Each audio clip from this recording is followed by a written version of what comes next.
Hi, friends. Hey, I just want to give you something to think about. Have you ever thought about temptation? Well, of course you have. We're all tempted. Even Jesus was tempted. And I just want to be very clear that temptation isn't the same as sin. Temptation is the prompting, the urging, the desire to give in to sin. It's the notion that maybe sin would be better, and so we're tempted to give into it. But the reality is that it's something that we all face. And today I just want to share a couple of thoughts about that. There's a book. It's very short. I'm going to read the entire book to you here. It's by Portia Nelson, and it's just entitled "An Autobiography in 5 Short Chapters." This is what she writes. She says, Chapter 1, I walk down the street. There's a deep hole in the sidewalk. I fall in. I'm lost. I'm helpless. It's not my fault. It takes forever to find a way out. Chapter 2. I walk down the same street. There's a deep hole in the sidewalk. I pretend I don't see it, but I fall in again. I can't believe I'm in the same place, but it's not my fault. It still takes a long time to get out. Chapter 3. I walk down the same street. There's a deep hole in the sidewalk. I see that it's there. I fall in. It's a habit. My eyes are wide open and I know where I am. It is my fault. I get out immediately. Chapter 4. I walk down the same street.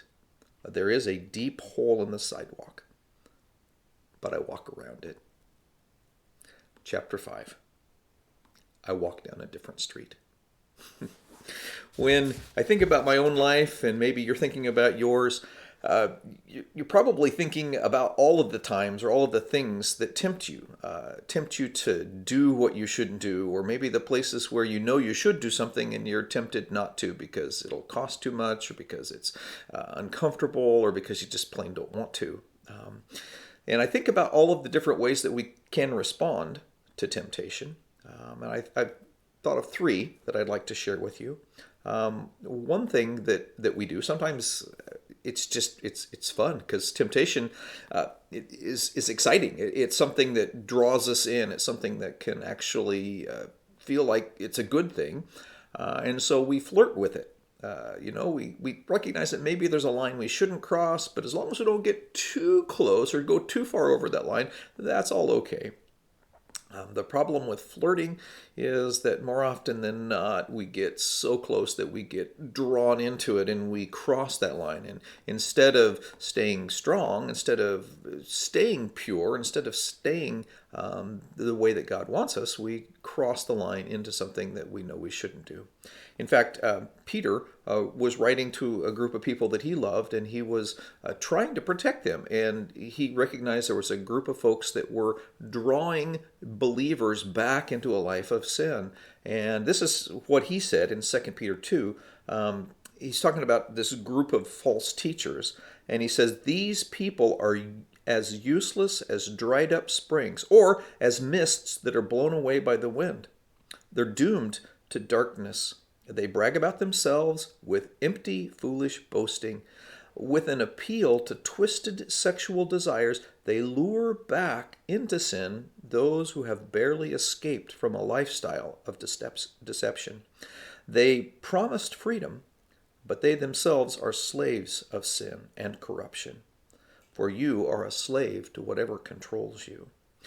He was reminding his readers that flirting with things that seem good, things that seem pleasurable, things that seem okay, but they really aren't, is a problem, because it often leads you back into a life of sin. It often enslaves you once again.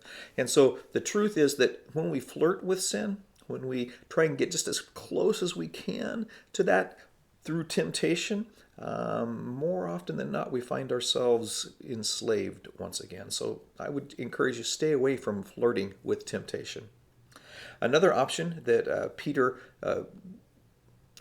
Paul reminds a young preacher named Timothy of is that we should flee from it. He said in 2 Timothy that we should run from anything that stimulates youthful lusts. Instead, we should pursue right living, faithfulness, love, and peace. and enjoy the companionship of those who call on the Lord with pure hearts. We should try and get away from those things that tempt us. Sometimes we just remove them from our lives. Maybe it's unplug the computer or the internet, or get rid of those movies, or we get them away from us. We get them out of the house. They're things that we can't resist, like ice cream or whatever the case might be. We get rid of it. We take it out.